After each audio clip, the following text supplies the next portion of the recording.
So in my yesterday's class, we saw Coulomb's law, and we saw how to calculate force on any charge due to Coulomb's law.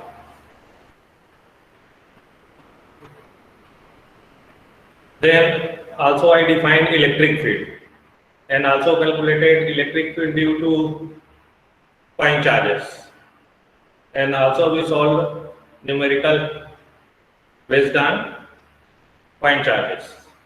So now today we will see if point charges are not given, if distributed charges are given, then how will we calculate electric field at any point P in space. So next heading is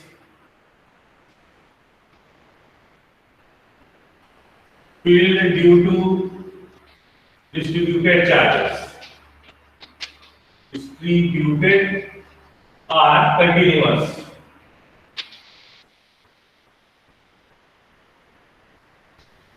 Or continuous charge.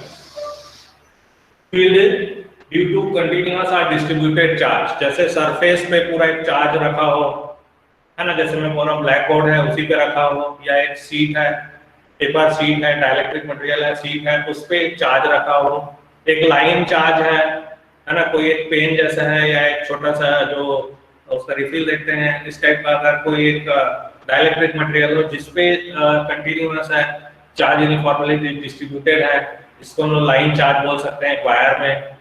तो इस तरह से अगर हमें दिया हो then how will you calculate electric field, तो उसके लिए सबसे पहले क्या है, हमको चार्ज डेंसिटीज पता होना चाहिए, कैसे डिफाइन करते हैं, है ना। जब लाइन चार्ज के केस में और सरफेस चार्ज के केस में और कोई वॉल्यूम है, कोई यूनिट वॉल्यूम दिया है, तो उस केस में आपको पता होना चाहिए। तो सबसे पहले हम लोग उसको देखते हैं चार्ज डेंसिटीज को। तो सबसे पहले मैं डिफाइन करने जा रहा हूँ चार्ज डेंसिटीज, ठीक है। यहाँ पे चार्ज डेंसिटीज, चार्ज डेंसिटीज है, चार्ज डेंसिटी। तो यहाँ पे फर्स्ट जो है वो मैं डिफाइन करने जा रहा हूं line charge density, line charge density. इसको हम लोग लिखते हैं रोयल से, रोयल, और इसका यूनिट होगा coulomb per metre, coulomb per metre, royal. तो इसको कैसे डिफाइन करते हैं, कोई एक डिफरेंशियल लेंथ है ना, डिफरेंशियल लेंथ है, ऐसा एक छोटा सा लेंथ है, इस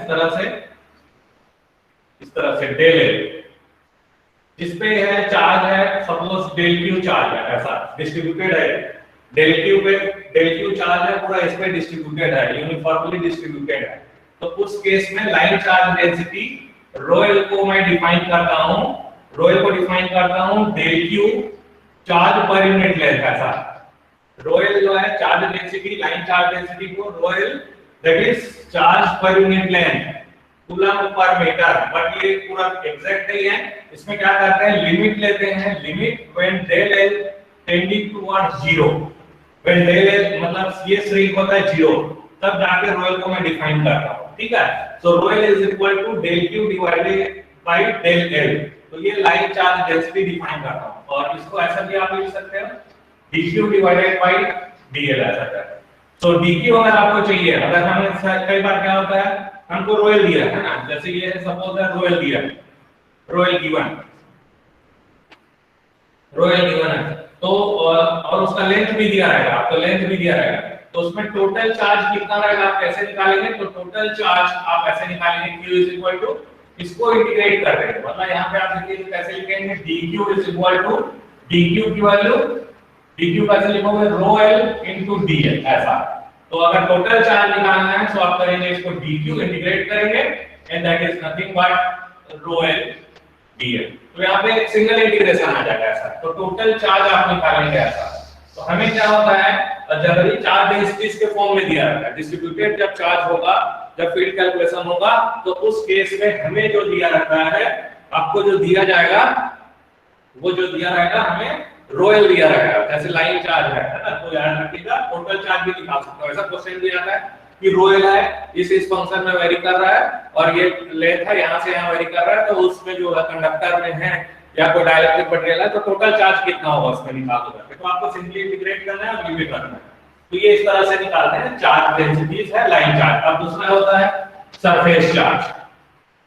surface charge density, surface charge, इसको हम लोग लिखते हैं ρs से, ρs। इसको आपका यूनिट जो होगा ये आपका coulomb per metre square, coulomb per metre square. इसको कैसे डिफाइन करते हैं? ρs is equal to again del Q over surface दिया है ऐसा डिवाइडेड बाय डेल s।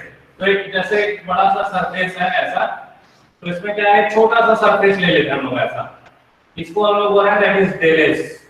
छोटा सा सरफेस, एक कोई सरफेस दिया है डेल s, तो इसमें जो है डेल क्यू चार्ज है, सपोज डेल क्यू चार्ज इस पार्ट में है ना, तो हम डिफाइन करते हैं surface charge density coulomb per metre square that is the charge per unit area, charge per unit area. लेकिन रो ऐसा है, इसमें लिमिट लिखा है ऐसा, limit when del s area जो है दैट इज टेंडिंग टुवर्ड 0, ये श्रिंक हो रहा होगा तब हम इसको ऐसा डिफाइन करते हैं। You write this as dq by ds, ऐसा भी लिख सकते हो आप। तो इस केस में आप ऐसा लिख सकते हो dq is equal to rho s ds, ऐसा rho s ds। so differential amount of charge that will be present in this small differential surface part that is rho s ds करके आप उसको लिखेंगे। तो ये हो गया आपका। अगर आप टोटल चार्ज जैसे निकालना हो तो इसमें क्या करेंगे, हम इसको इंटीग्रेट करके, है ना। जैसे एक बड़ा सा सरफेस दे दिया, एक ऐसा लार्जर रीजन दे दिया, है ना, जिसमें आपको एक्सटेंशन दिया रहेगा।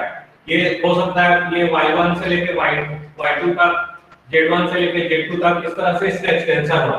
तो इसमें पूछा जाए रो एस दे दिया रहेगा, है ना, रो एस, जैसे rho S varies as something दिया रहेगा 10 to power 9 x y z ऐसे वेरी करता है, ठीक है। तो आपको टोटल चार्ज कितना होगा ऐसे निकालना रहेगा। तो आप क्या करेंगे, q डबल इंटीग्रेशन में आ जाएगा, यहाँ पे रो एस ds है तो q is equal to double integration dq ऐसा करेंगे and it is nothing but rho S ds। तो यहाँ पे डबल इंटीग्रेशन आएगा, ठीक है। तो वो सरफेस है, इसका लेंथ और विड्थ कहां से कहां तक वेरी करता है इस तरह से लिखेंगे। तो q is equal to, so in case जब सरफेस दिया रहता है तो टोटल चार्ज अब ऐसे निकालते हैं। तो ये हो गया सरफेस चार्ज डेंसिटी का डेफिनेशन, ठीक है। Charge per unit area when that area shrinks to 0, so charge per unit area is defined as surface charge density। तो ये surface charge density का डेफिनेशन हुआ। now next हम देखते हैं volume charge density, third case.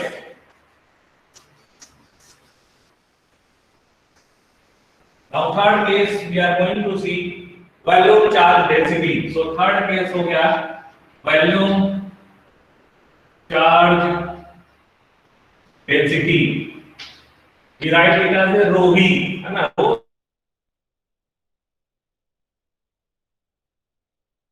q charge per unit volume. तो उसमें क्या है, इस तरह से कोई 3 डायमेंशनल फिगर दिया है, जैसे पैरेललोपाइप हो गया, सिलेंडर हो गया, इस तरह से शेप दिया। तो यहाँ पे क्या है, रो v दिया है, ठीक है। तो रो v क्या डिफाइन करते हैं, अगेन एक छोटा सा स्मॉल पार्ट हम लोग ले लेते हैं जिसको हम लोग डेल v बोलते हैं। इसमें सपोज डेल q चार्ज है, तो रो v को हम डिफाइन करते हैं volume charge density is equal to charge del q, छोटा सा वॉल्यूम लिया, charge per unit volume, charge per unit volume. लेकिन ये एग्जैक्ट डेफिनेशन नहीं होता, इन द लिमिट बोलते हैं when volume shrinks to 0, मतलब volume tending toward 0, so limit del v tending toward 0, del q by del v is called volume charge density, ठीक है। you write here this value as a dq by dv, here d is volume, remember, ठीक है, volume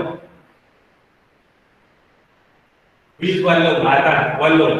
so in that case dq when rho v is given, dq is written as rho v dv। तो कई बार हमको क्या है, एक rho v दिया है ऐसा, rho v will be given और हमें इसका एक्सटेंशन दिया रहेगा किसका, x y z का या rho phi z का या r theta phi का।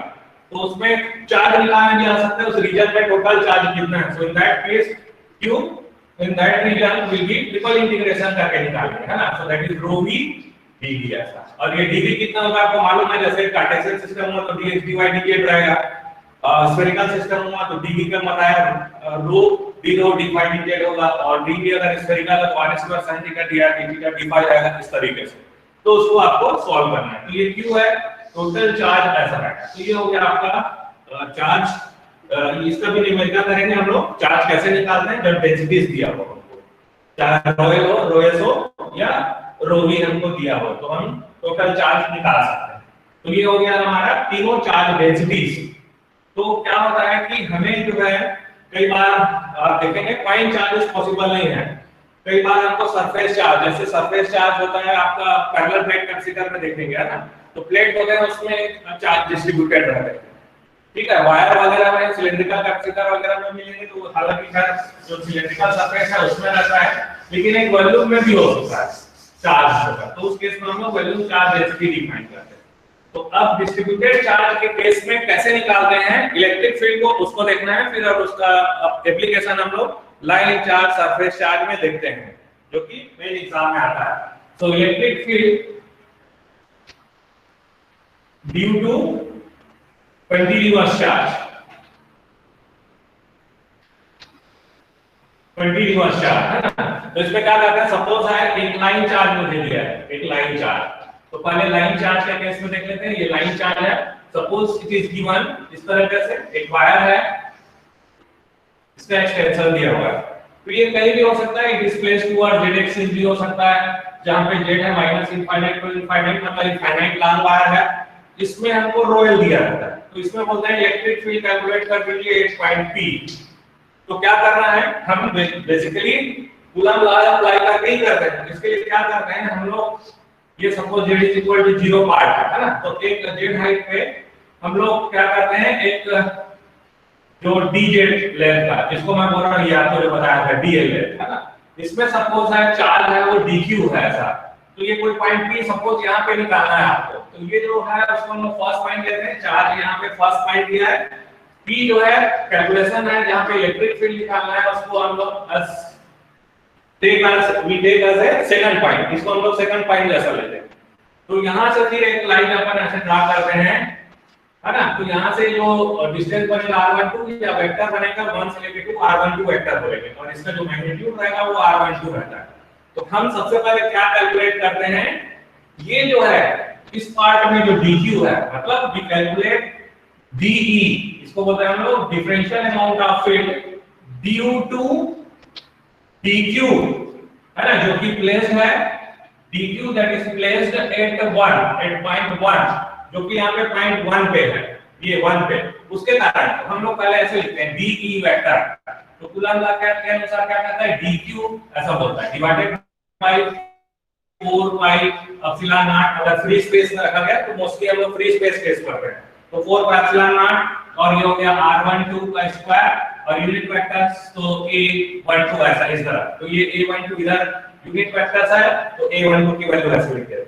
तो ये हुआ इसके कारण सिर्फ इतने पार्ट में, यहाँ पे जो लिया हमने, यहाँ पे है ना, यहाँ पे जो लिया हमने, ये जो पार्ट है dq यहाँ पे जो था ऐसा छोटा सा जो लेंथ लिया, तो यहाँ पे क्योंकि ये z के डायरेक्शन में रहे तो dl dz ऐसा लेंगे हम लोग यहाँ पे। तो इलेक्ट्रिक फील्ड जो यहाँ पे लिखोगे आप टोटल, इसको क्या करेंगे हम लोग, इंटीग्रेट कर देते हैं ऐसा। तो ये इंटीग्रेशन हो जाएगा सुटेबली। इसका extension suppose minus infinite to infinite है, तो यहाँ पे माइनस इनफाइनाइट टू इनफाइनाइट ऐसे करके इसको लिख देते हैं, ठीक है।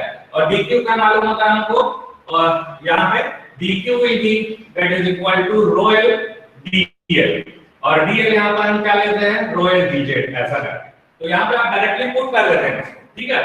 तो यहाँ पे अगर आप देखेंगे तो e vector is nothing but suitable integration limit रहेगा e vector that is equal to dq। so dq की जगह rho लिखेंगे, dz ऐसा divided by 4 pi epsilon not r12 square, and this is a12 ऐसा। इसको सॉल्व करना है। तो हर एक बार हमको जो है a12 निकालना है, या a12 is r12 vector divided by r12 ऐसा करना। तो ये हर एक केस में बार-बार यही करना है। इसको सुटेबली इंटीग्रेट कर देंगे तो होल वायर का कारण आएगा। ये जो पार्ट आ रहा है this is due only dq है, only dq डिफरेंशियल चार्ज, जो कि एक dz dl लेंथ पे है, उतना टोटल चार्ज के कारण नहीं, टोटल चार्ज के कारण दिस वन ऐसा। तो ये हमको निकालना होता है, ठीक है। तो ये हो गया electric field due to continuous charge. अगर ये तो बात हुई जब आपको लाइन चार्ज है, अब हमको सपोज है सरफेस चार्ज है, सरफेस तो सेम प्रोसेस है, चाहे आपका वॉल्यूम चार्ज हो, सरफेस चार्ज हो, लाइन चार्ज हो, प्रोसेस वैसे ही करना है। नाउ सपोज है कि जैसे हमको एक सरफेस दे दिया, इस तरह से एक सरफेस दे दिया, एक बड़ा सा, हम क्या करेंगे, एक छोटा सा सरफेस है, लोकेट करते हैं ds ऐसा, सपोज दिस इज ds, इसमें जो है dq है, तो ये पॉइंट 1 पे लेते हैं हम लोग, सेकंड पॉइंट जो p है जिस पे कैलकुलेट करना है उसको सेकंड पॉइंट लेते हैं, और यहां से फिर एक हम लोग जो है r12 वेक्टर निकालते हैं, r12 जो लेंथ है दोनों के बीच रहेगा, यहां पे इलेक्ट्रिक फील्ड कितना होगा ये निकालते हैं। तो सबसे पहले हम d निकालते हैं, इसके कारण that is due to dq जो कि प्लेस है 1 पर, है ना, dq जो कि प्लेस है एट फर्स्ट पॉइंट पर ऐसा, तो आप क्या करेंगे, d निकालेंगे, सो de इज इक्वल टू क्या लिखेंगे यहाँ पे, that is dq divided by 4 pi epsilon not r12 square, and this is a12 again unit vectors along r12 vector ऐसे करें। अगर आपको टोटल इलेक्ट्रिक फील्ड निकालना हो तो इलेक्ट्रिक फील्ड लिखेंगे, और बिकॉज़ dq जो होता है हम बताएं, dq जो है जब सरफेस दिया तो आप क्या लिखते हैं, सरफेस चार्ज डेंसिटी के टर्म में rho s ds ऐसा करते हैं, ठीक है, rho s ds यहाँ पे ds ये सरफेस एरिया आ गया, तो you will write dq is equal to rho s ds, और इसको फिर हम इंटीग्रेट कर देते हैं ऐसा पूरा होल, ठीक है, e करेंगे, सो rho s ds divided by 4 pi epsilon not r12 q हो जाएगा, and this is r12 vector, a12 की वैल्यू का रख दिया, a12 that is unit vector, that is r12 vector divided by r12, you will write like this. तो ये total electric field आ जाएगा due to a larger surface है, कोई लार्ज सरफेस है उसके कारण आ जाएगा। सिमिलरली वॉल्यूम के केस में भी वही करना है ना, वॉल्यूम के केस में rho v dt ट्रिपल, क्योंकि ये rho s है ये डबल इंटीग्रेशन आ जाएगा, रिमेंबर, ठीक है, ds है तो डबल इंटीग्रेशन आएगा, वो डिपेंड करेगा चार्ज कहां रखे हैं, है ना, ये x और y एक्सटेंशन है तो dx dy करके आ जाएगा, यहां पर y और z प्लेन में रखा है तो dy dz ऐसे आ जाएगा, it depends upon location, surface flat है, कर्व है, क्या है, कर्व रहेगा तो फिर हम उसको सिलेंड्रिकल कोऑर्डिनेट का पार्ट है कि स्फेरिकल कोऑर्डिनेट उसके हिसाब से निकालते हैं। ds पढ़ चुके हैं हम लोग, सरफेस को कैसे लेते हैं, कार्टेशियन सिस्टम में, सिलेंड्रिकल में, स्फेरिकल में, तो इस तरीके से जो है हम लोग कंटीन्यूअस डिस्ट्रीब्यूशन के लिए निकालते हैं। तो एक उसका एप्लीकेशन देखने जा रहा है हम लोग, due to infinite line of charge, ये बार-बार एग्जाम में आता है इसका निकालने, डेरिवेशन, और उसका न्यूमेरिकल भी, डेरिवेशन रहेगा या न्यूमेरिकल दोनों रहेगा, ठीक है। तो ये हो गया जो कंटीन्यूअस डिस्ट्रीब्यूशन है चार्ज का, उस केस में इलेक्ट्रिक फील्ड हम कैसे निकालेंगे उसके लिए, जो चार्ज है कंटीन्यूअस चार्ज है। तो देखिए आप इसको बहुत ध्यान से देखना, इसमें कंसंट्रेट करके देखना, अगर समझ में नहीं आएगा एक क्वेश्चन रहेगा, और इसी से बेस्ड, इसी पर ये सब बेस्ड है, फिर आगे पोटेंशियल वगैरह भी कैलकुलेशन निकालने आएगा, पोटेंशियल डिफाइन, ठीक है। तो हेडिंग देते हैं हम लोग फर्स्ट, बहुत इंपॉर्टेंट है एग्जाम पॉइंट ऑफ व्यू से, very important, so that is the electric field due to infinite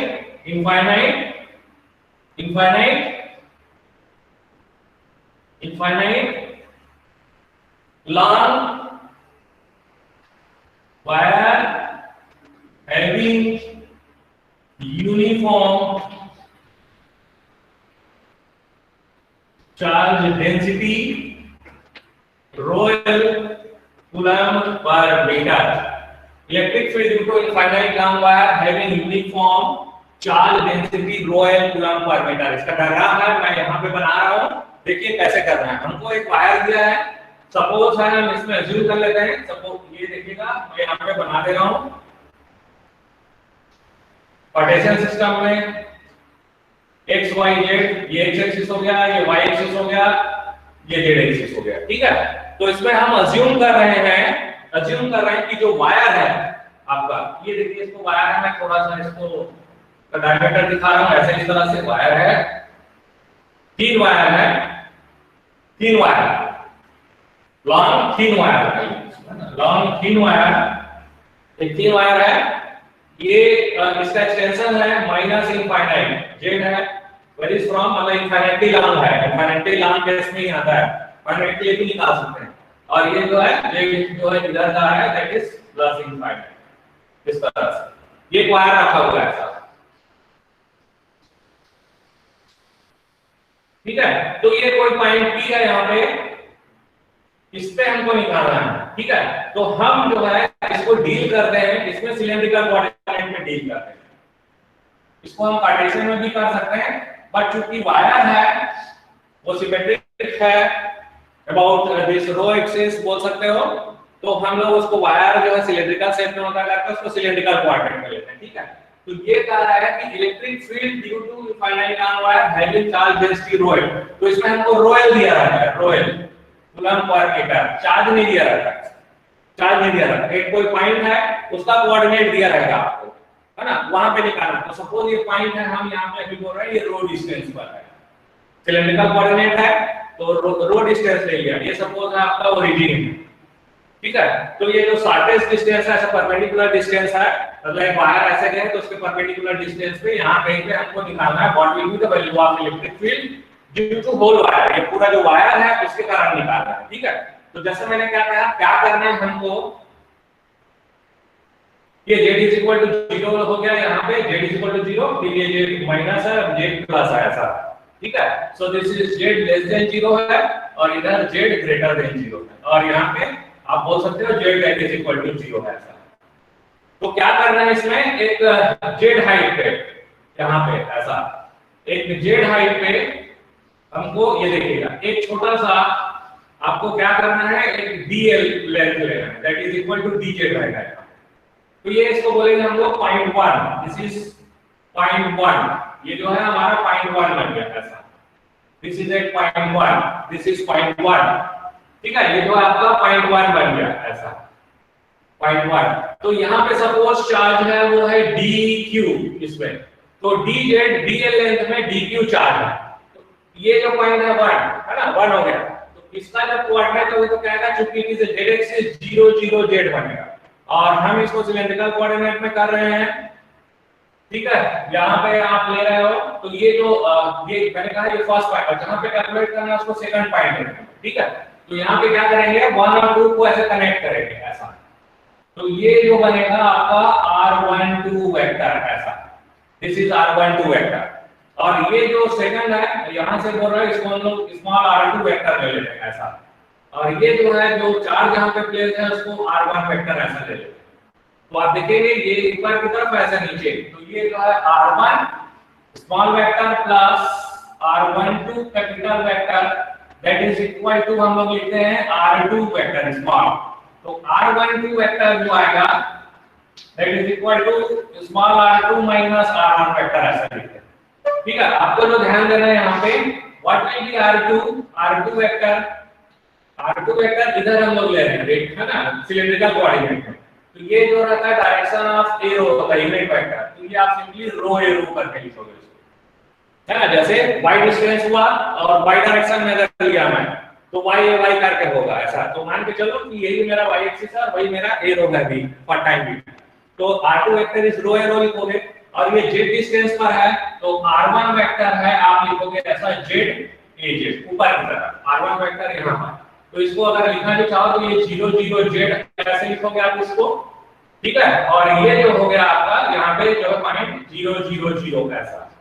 0 0 0 और ये 0, तो अल्टीमेटली r1 वेक्टर जो निकालोगे तो 0 - 0 1 0 - 0 ऐसा, तो z az करके आएगा, ठीक है। वैसे ही यहाँ पे करोगे तो ये आपका y एक्सिस पे है, आप अज्यूम करते हो तो 0 रो 0 ऐसा करके, है ना, तो अल्टीमेटली a y जो है that is arrow we are taking, so r2 vector is rho arrow ऐसा करके, तो वही चीज आ जाएगा। तो r12 वेक्टर जो है बेसिकली यहाँ पे आप देखेंगे तो ये आपका जो बनेगा r2 vector is rho arrow और r1 वेक्टर z है, तो रो एरो माइनस z az ये आपका r12 वेक्टर बनता है। तो पॉइंट क्या है इसमें, हमने आपको बताया कि हमको पॉइंट P इस पॉइंट P पे निकालना है इलेक्ट्रिक फील्ड, ठीक है। तो हम सबसे पहले क्या कहा कि हम निकालेंगे DE field DE at 2 D2 DQ at 1, ठीक है। DE at 0.2 इस सेकंड पॉइंट में जो पॉइंट P है उस पे निकालना है DQ, जो कि यहाँ पे 0.1 पे रखा हुआ है उसके कारण। तो आप क्या करेंगे, that is the DE vector value is equal to DQ upon 4 pi epsilon naught. ये 1 और 2 के बीच डिस्टेंस कितना r12 है, तो ये आ गया r12 का स्क्वायर, और यूनिट वेक्टर्स a12 हम ऐसा लिखते हैं, ठीक है। तो a12 जो रहेगा दिस इज r12 वेक्टर रहता है, तो ये हम r12 डिवाइडेड बाय r12 ऐसा करेंगे, ये यहाँ पर q बन जाता है ऐसा। तो ये हो गया d। Now what will B dq? dq जो रहता है हमने बताया था it is rho L dl होता है, rho L dl, but here dl because it is towards z axis towards हम एक डिफरेंशियल लेंथ ले रहे हैं, so here that will be dz ऐसा। तो DE वेक्टर जो होगा आप ध्यान दीजिएगा, so DE vector is equal to आप जो लिखते हो, तो DQ की वैल्यू आ गया रो एल, dz आ गया, and that is 4 pi epsilon not r12 q, and this is r12 vector. ये आ गया rho l dz r12 vector 4 pi epsilon naught r12 q, where r12 vector is what? r12 vector is this value, that is rho a rho minus z a z। Cylindrical coordinate में हम ऐसे ही लेंगे, याद रखिएगा, ठीक है। अब ऐसा एक डिस्क भी हो, वायर भी हो, तो भी हम लोग उसको सिलेंड्रिकल कोऑर्डिनेट में करते हैं। तो r1 बहुत सारे बुक में इसको y एक्सिस लेके दिया है, कोई प्रॉब्लम नहीं है, देयर इज नो हार्म, लेकिन स्टैंडर्ड बुक सेट वगैरह में हम इसको जो है टुवर्ड्स रो एरो डायरेक्शन में निकालना है, मतलब रो डिस्टेंस में निकालना, रेडियली आउटवर्ड एक वायर है तो radially outward, that is the direction of arrow होता है, वो बताया। तो इसीलिए हम लोग उसको रो एरो ऐसा कहते हैं। यहाँ पर रो डिस्टेंस पर निकालना चाह रहा है, रो डिस्टेंस पर क्या होगा, वायर के रो डिस्टेंस पर, तो इस तरह से आप लिखेंगे rho arrow is the unit vector along rho, ठीक है। And what is az is the unit vector along z axis. तो इस तरह से एक डायग्राम बना, तो 1 और 2 के बीच डिस्टेंस r12, तो r12 वेक्टर 1 से लेके 2 वेक्टर इस तरह से। तो हमको निकालना है नाउ, ये तो किसके कारण हुआ, ये एक स्मॉल पार्ट है dz, यहां पे चार्ज है उसके कारण। अब whole wire, so electric field due to whole wire जो कि एक्सटेंड कर रहा है z is equal to minus infinite to plus infinite तक, ठीक है, उसके लिए निकालना है। सो that is electric field is equal to, so z varies from, देखिए इसको कहां से सुटेबली इंटीग्रेट करना है ना। अगर कोई फाइनाइट हो जिसमें बोले 0 से लेकर समथिंग में लेंथ तक दिया है, z is equal to 5 10, तो उसको हम लोग ऐसे इंटीग्रेट करेंगे 0 से 5 ऐसा। सो माइनस इनफाइनाइट से प्लस इनफाइनाइट तक, और रो एल ये जनरली हमको दिया रहता है रो एल, अब ये न्यूमेरिकल रहेगा उसको देखेंगे, dz divided by 4 pi epsilon naught r12 q, and this is r12। ये कूलम लॉ का ही है, तो ये इस तरह से निकलेगा। अब आएगा क्या, एक बेसिकली बहुत एक छोटा सा फार्मूला में कन्वर्ट हो जाता है, वो E vector at point P जो आएगा that is equal to rho l upon याद रखना है numerical minus 2 pi rho a rho ऐसा, ये जो है वैल्यू हमको मिलेगा, that is inversely proportional to distance. Point charge में inversely proportional to r square का, डिस्टेंस का स्क्वायर का, बट यहां पर आप देखेंगे इनवर्सली प्रोपोर्शनल टू लेंथ आएगा in case of line charge, है ना। तो ये डिफरेंस है, तो इसको सॉल्व करना रहेगा। Now you have to solve this, तो अब इसको सॉल्व करते हैं हम लोग। So electric field due to infinite line wire जो है, मैंने जैसे कहा एक छोटा सा फार्मूला में, छोटा सा स्टैंडर्ड फार्मूला में वो रिड्यूस हो जाता है। तो व्हाट इज दिस वैल्यू, मैंने कहा इस तरह से एक छोटा सा फार्मूला में आ जाएगा, E vector at point B जो है, एट पॉइंट B ये सिंपली इस तरह से rho l upon 2 pi epsilon naught rho a rho ऐसा, इसमें ये कन्वर्ट हो जाता है ऐसा, ये निकालना है हमको, ठीक है। तो अगेन हम सॉल्व करने जा रहे हैं, we are going to solve that. मैंने क्या कहा, इलेक्ट्रिक फील्ड जो होगा that is equal to minus infinite to infinite dq, so this is rho l dz divided by 4 pi epsilon naught r12, एक बार और लिख दिया, r12 का q था, है ना। तो इसको मैं यहीं पे लिख देता हूं, यहाँ पे what will be r12 here, r12 इसका अगर आप निकालोगे मैग्नीट्यूड, so इसका स्क्वायर प्लस इसका square, so rho square plus z square ऐसा। ठीक है। तो ये जो r12 की आ जाएगा that is rho square plus Z square 3/2 ऐसा डिनोमिनेटर। और ऊपर में क्या था देख लीजिएगा, ये r12 vector is rho A rho minus z a z ऐसा इस तरह से। ठीक है, ये देखिएगा माइनस इनफाइनाइट टू इनफाइनाइट यहाँ dz है, ये ऑड फंक्शन है। तो ये वाला जो टर्म है ये जीरो की तरफ जाता है। और कभी भी याद रखिएगा अगर जैसे वायर है, एक वायर का केस हमें दिया हुआ है, एक वायर इस तरह से है ना, वायर है तो रेडियल कंपोनेंट ही मिल रहा है, तो जेड कंपोनेंट नहीं मिल रहा है, तो हमेशा आप जेड कंपोनेंट को डायरेक्ट जीरो कर सकते हो। नहीं भी करोगे तो वो इंटीग्रेट करोगे तो जीरो ही आएगा, remember that. So electric field है दैट इज इक्वल टू आपके पास बचा minus infinite to infinite, wire है उसका जो लेंथ है that is rho L dz, बचा आपके पास rho A rho divided by 4 pi epsilon naught rho square plus Z square 3/2 ये बच गया। अब इसको बेसिकली इसको हमको सॉल्व करना है, इस इंटीग्रेशन को सॉल्व करना है। ठीक है, तो देखिएगा यहाँ पे इवन फंक्शन बन रहा है तो डेफिनेट इंटीग्रल की प्रॉपर्टी यूज कर रहे हैं। लिमिट है इसको, ये z minus infinite to infinite है तो इसको हम 2 टाइम्स कर सकते हैं, और z की लिमिट है वो हम 0 से इनफाइनाइट कर सकते हैं, मतलब 0 से इनफाइनाइट और minus infinite to 0 same value आएगी। So 2 to the power 2 that is z 0 से लेके इनफाइनाइट इस तरह से। अब यहाँ पर क्या करिए आप z इज इक्वल, ये देखिए यहाँ पर मैं डायग्राम बना देता हूँ ऐसा, ये इस तरह से है, ये फर्स्ट पॉइंट था, ये सेकंड पॉइंट था। ठीक है, ये हमारा ओरिजिन 0 वाला पॉइंट था, तो ये z पे लिए थे हम लोग, ये z था। ठीक है, ये रो था ऐसा। तो यहाँ पे क्या करिए आप इसको ले लीजिए, इसको मैं कर देता हूँ alpha. So you take here dz, यहाँ पे z is equal to rho ले लीजिए आप 10 अल्फा, तो आप देखेंगे 10 अल्फा करेंगे तो z बाय रो लिख सकते हैं 10 alpha. So dz is equal to change variable कर रहे हैं, z is equal to rho 10 alpha, so dz is equal to rho sec square alpha d alpha ऐसा करके। ठीक है, और आप देखिएगा जब z है अगर 0 है, if z इज 0 तो z 0 हो गया, मतलब 10 अल्फा इज 0, तो 10 अल्फा 0 का होगा जब alpha is 0, and when z is infinite in that case alpha will be, अगर infinite करूंगा मतलब sin alpha divided by cos alpha, तो 10 alpha infinite कब होगा जब cos alpha 0 होगा, तो मतलब cos कब 0 होगा जब alpha pi/2 होगा ऐसा। तो उस केस में ये मेरा चेंज ऑफ वेरिएबल हो गया। So electric field is equal to 2 और ये 4 पाई एप्सिलॉन था तो ये नीचे आ जाएगा 1/2 पाई एप्सिलॉन नॉट ऐसा करके। देखिए तो ये 2 पाई एप्सिलॉन नॉट वाला टर्म मुझे मिलने लगा। ठीक है, तो 1/2 पाई एप्सिलॉन नॉट आ गया। अब ये जो alpha varies from 0 to pi/2 लिखूंगा इसको मैं।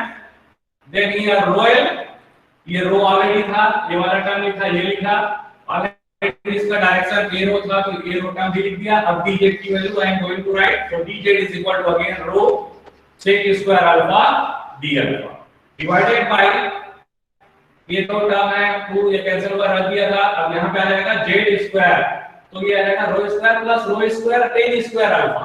ठीक है, तो ये जो टर्म यहां पर आएगा 1 प्लस 10 स्क्वायर अल्फा, रो स्क्वायर अल्फा को बाहर निकालेंगे तो यहां पर आ जाएगा रो क्यू करके।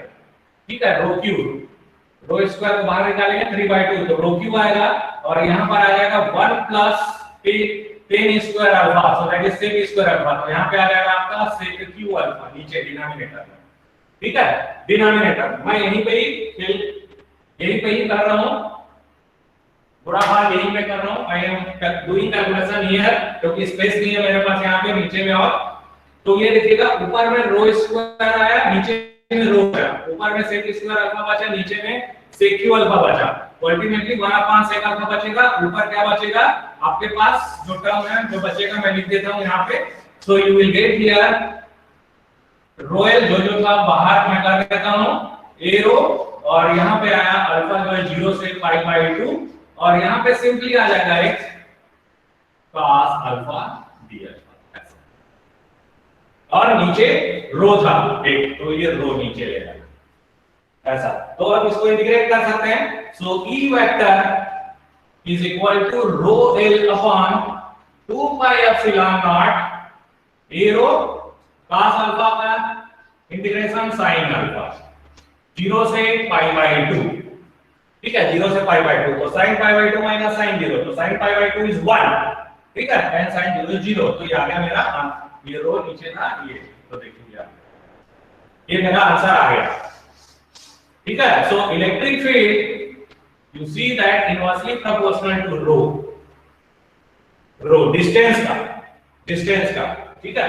तो ये हो गया, ये याद रखना है, remember this formula that electric field due to infinite long wire having uniform charge density, uniform charge density मतलब पर यूनिट लेंथ में डेंसिटीज विल रिमेन कांस्टेंट, ये वाला पार्ट में, ये वाला पार्ट मतलब पर यूनिट लेंथ में डेंसिटीज वेरी नहीं कर रहा है, ऐसा नहीं कि यहाँ पे पर यूनिट लेंथ 1 है, यहाँ 2 है, यहाँ 3 है, यहाँ 6 8, ऐसा नहीं, रैंडम डिस्ट्रीब्यूशन नहीं, कंटीन्यूअस यूनिफॉर्म डिस्ट्रीब्यूशन।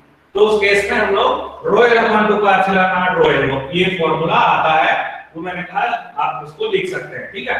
तो अब ये जो थ्योरेटिकल पार्ट हो गया, अब जैसे न्यूमेरिकल आया, अगर न्यूमेरिकल आया तो इसको हम सॉल्व कैसे करेंगे, दैट यू हैव टू सी।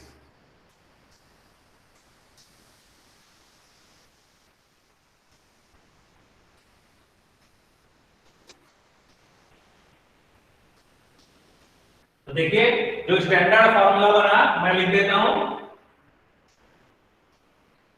एक कोई वायर है जो कि वेरी कर रहा है from infinite to minus infinite to plus infinite, ये यहाँ कहीं पे रो डिस्टेंस पे पॉइंट P है, तो यहाँ पे इलेक्ट्रिक फील्ड बना आपका रो एल, ये रो एल आपको दिया जाएगा वायर पे divided by 2 pi epsilon naught rho A rho, direction होगा ये बताया, तो डायरेक्शन इलेक्ट्रिक फील्ड का इधर होगा ऐसा towards a rho, this is a rho, ठीक है।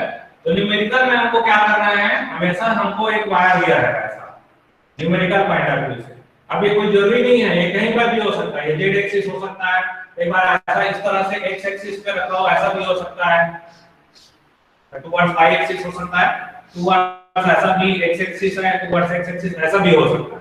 तो इसको क्या करना है, ये जो फार्मूला है इसमें जैसे ये पॉइंट P पे निकालना है, तो इसको हम सेकंड पॉइंट लेते हैं, और ये जो रो होता है ये शॉर्टेस्ट डिस्टेंस होता है, तो इसका परपेंडिकुलर यहाँ पे ये परपेंडिकुलर आना चाहिए, तो फर्स्ट पॉइंट इसका कोऑर्डिनेट हमको निकालना रहेगा हमेशा, इसका प्लेसमेंट दिया रहेगा इसका, जैसे जेड एक्सिस बोलो, लेकिन इसका कोऑर्डिनेट क्या होगा, सपोज ये जेड एक्सिस है ना, और मुझे suppose p x y z पे निकालना है, तो ये जो फर्स्ट पॉइंट होगा वो आपका 0 0 z पे होगा ऐसा, अगर ये मैं बोलूं x y 2 पे निकालना है तो ये 0 0 2 पे रखा होगा, ठीक है, परपेंडिकुलर डिस्टेंस, ये अदरवाइज मैं इधर कहीं लूंगा तो नहीं बनेगा, तो इसलिए याद रखना है ये जो डिस्टेंस है ये परपेंडिकुलर डिस्टेंस है, और यूनिट वेक्टर क्या है a12 1 से लेकर 2 तक, तो इसी फार्मूला को मैं मॉडिफाई कर रहा हूं, e vector due to rho L it is place कहीं पे भी प्लेस हो, चाहे z एक्सिस y एक्सिस या इन बिटवीन कहीं पे x y को मिला के कहीं पे प्लेस है, तो आप लिख सकते हो, सो 2 पाई एप्सिलॉन नॉट, तो ये क्या है बेसिकली r12 है ये, तो आप r12 लिखेंगे ऐसा, और ये a12 ऐसा है unit vector. So what is A12? So A12 is nothing but R12 vector, और उसका R12 करेंगे तो ये स्क्वायर, इसको याद रखना। 1 क्या है, परपेंडिकुलर जो लेंथ यहाँ से जो सेकंड पॉइंट इस पे निकालना रहेगा उसका यहाँ पे प्रोजेक्शन वायर है परपेंडिकुलर, ये परपेंडिकुलर है, तो ये आप इस तरह से निकालेंगे न्यूमेरिकल केस में। अब देखते हैं न्यूमेरिकल हम बनाना, ठीक है, न्यूमेरिकल में हम उसको कैसे आप सॉल्व करेंगे, that we are going to सी।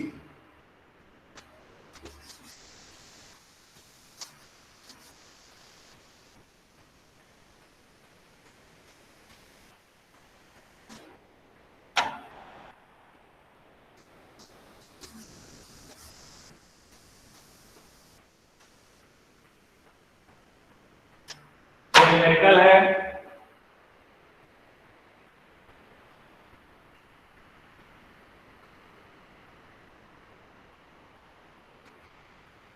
देखिए क्वेश्चन है तालिबान बुक का है, ये क्वेश्चन मैं लिख दे रहा हूं, a uniform line charge infinite in extent, uniform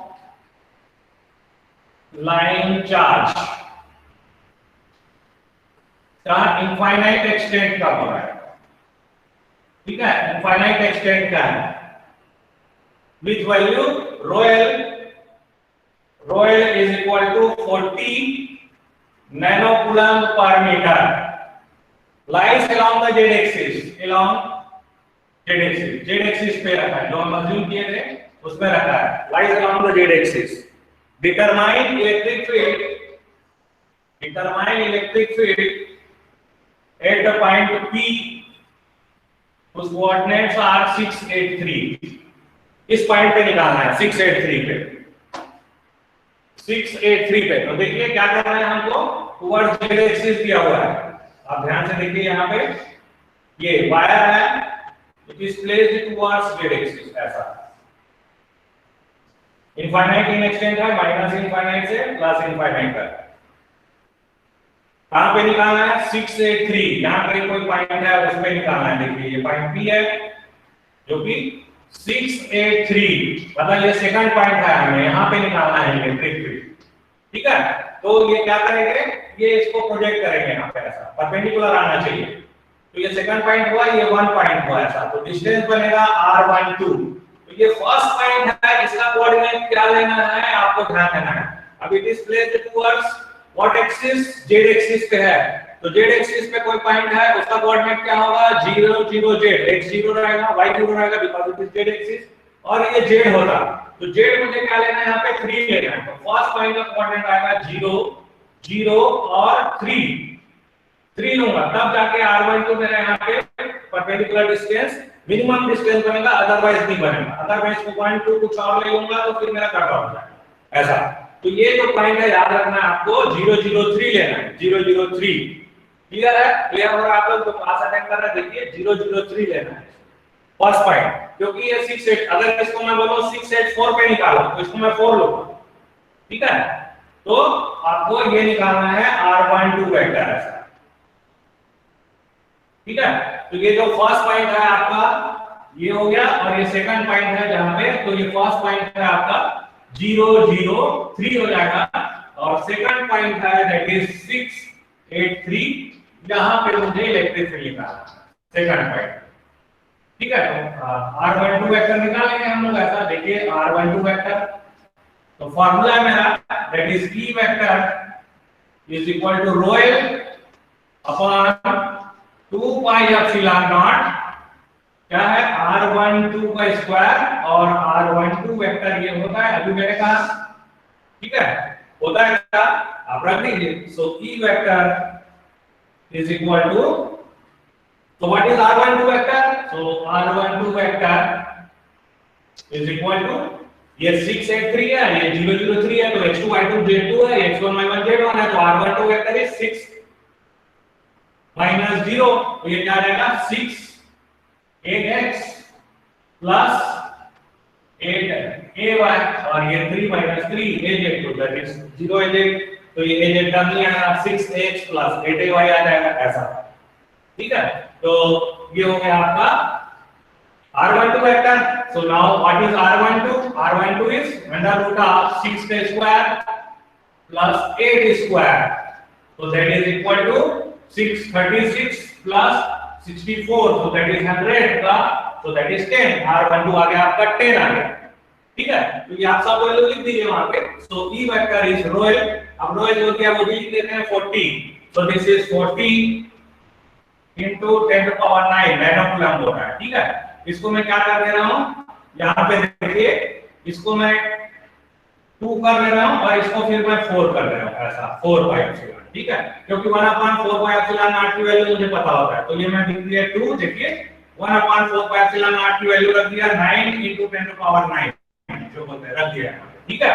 और डिवाइडेड बाय r12 is 10, तो ये 10 का स्क्वायर, तो ये 100 हो गया नीचे, ठीक है। और ये r12 वेक्टर यहां पे रख दिया मैं, सो this is 6ax plus 8ay, ठीक है। तो ये जो था 40 into 10 power minus 9 coulomb, nanocoulomb, 10 power minus 9, तो आपका 10 power 9 कैंसिल हो जाएगा, ठीक है। तो ये आंसर डायरेक्ट यहीं से आ जाएगा। So E vector is equal to, तो ये 10 power 9 minus 9 और 10 power plus 9 कैंसिल हो गया, ये 0 आप एक कैंसिल कर दीजिए, ये 0 कैंसिल कर दीजिए, ठीक है। अब ये आ जाएगा 4 into 2 8, 8 into 9 72, 10 से इसको करेंगे तो ये आपके पास आ जाएगा 7.2 ऐसा करके 7.2, तो 7.2 into 6 ऐसा करके then 7.2 into 8, तो जो आंसर आएगा that I am writing here, so the answer that you will have that is equal to आ जाएगा 43 ax plus 57 ay volt per meter. This will be the answer. ये देखिए ये आगे हमने कैलकुलेट कर लिया आपने कैलकुलेशन कर लिया. This will be the value of electric field at this point two second point. इस पॉइंट पे 683 पे जो कि लाइन चार्ज है 40 नैनोकूलम पर मीटर का जो कि अलोंग एक्स एक्सिस है. It will produce this amount of electric field vector है ना. ये इसका मैग्नीट्यूड चाहे तो निकाल सकते हैं under root of x component का स्क्वायर प्लस y कंपोनेंट का स्क्वायर करके आप उसको निकाल सकते हैं. So this is the way to calculate. एक और न्यूमेरिकल करते हैं फिर आप क्लास कर लेंगे. आपके इतना काफी है. ठीक है. अब इसका पोजीशन हम चेंज कर देते हैं. Now we change the position of line charge.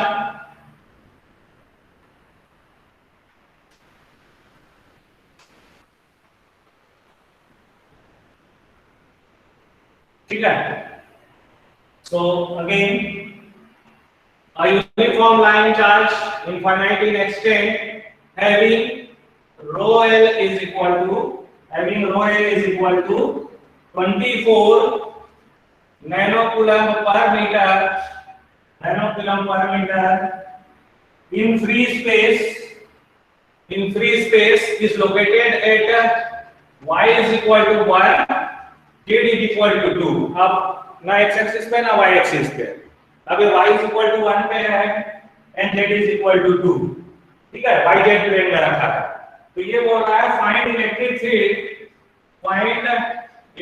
field at point P. P का जो कोऑर्डिनेट है that is 6 -1 and 3. P का जो कोऑर्डिनेट है that is 6 -1 and 3. यहां पे निकालना है हमें.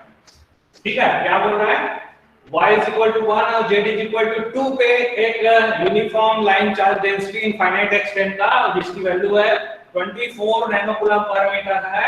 उसका एक पॉइंट P पे इलेक्ट्रिक फील्ड निकाल दीजिए. है ना. ये आता है एग्जाम याद रखिएगा. और ये गेट में भी आता है. रिमेंबर ये गेट में भी एक क्वेश्चन आता है इस तरह से. एक लाइन चार्ज है वो कहीं पे भी रैंडमली कहीं पे प्लेस्ड है. तो कोई जो जिस पॉइंट पे प्लेस्ड है वो उसका कोऑर्डिनेट दिया रहेगा और एक दूसरा पॉइंट उसका कोऑर्डिनेट दिया रहेगा. उस पे निकालना रहेगा. उस पे आपका रोल दिया रहेगा कितना है. ठीक है. तो क्या कर रहे हैं आप देखिए इसको कहां पर रखा हुआ है. तो अभी जो है देखिए कहां रखा हुआ है.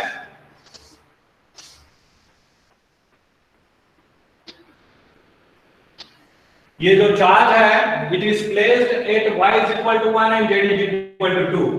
y is equal to 1 और z is equal to 2. x में दिया है मतलब ये जो है x एक्सिस के पैरेलल में है बट y z प्लेन में ऐसा. तो ये इस तरह से z is equal to 2 बोल लीजिए y is equal to 1. तो ये इनफाइनाइट एक्सटेंट में ऐसा इस तरह से दिया हुआ है. इस तरह से ये जो वायर है इस तरह से. तो ये आपका x माइनस इनफाइनाइट होता है इधर और x प्लस इनफाइनाइट ऐसा. इस तरह से वेरिएशन है जिसमें रोल दिया है आपको ऐसा. ठीक है. तो ये पॉइंट बोल रहा है 6 -1 3. तो यहाँ पे y -1 है और x 6 है ना. और ये z 3 है. तो z कहीं आपका 3 है यहाँ पे है ना. ये z आपका ले लीजिए 3 है और जो है आपका y जो है -1 है और z है 3 यहाँ पे है ना. z2 पे प्लेस्ड है. तो मेरा जो पॉइंट P है वो यहाँ कहीं है आप बोल सकते हैं. So this is second point. इसका P का कोऑर्डिनेट क्या है 6 -1 and 3. ठीक है. अब हमको क्या करना है कि फार्मूला तो यही रहेगा that electric field is rho L upon 2 pi epsilon naught r12 square and r12 vector. ऐसा ये मेरा फार्मूला हो गया. ठीक है. This is the formula is the formula. लेकिन R12 क्या होगा, मतलब 1 और 2 निकालना है, तो 2 तो दिया है, 1 क्या करना है, इसको फिर यहाँ पे ऐसा परपेंडिकुलर प्रोजेक्ट करें। सो this is the first point. इसका कोऑर्डिनेट क्या होगा, फर्स्ट पॉइंट का कोऑर्डिनेट y1 और z2 है, तो मेरा ऑलरेडी फिक्स है ना।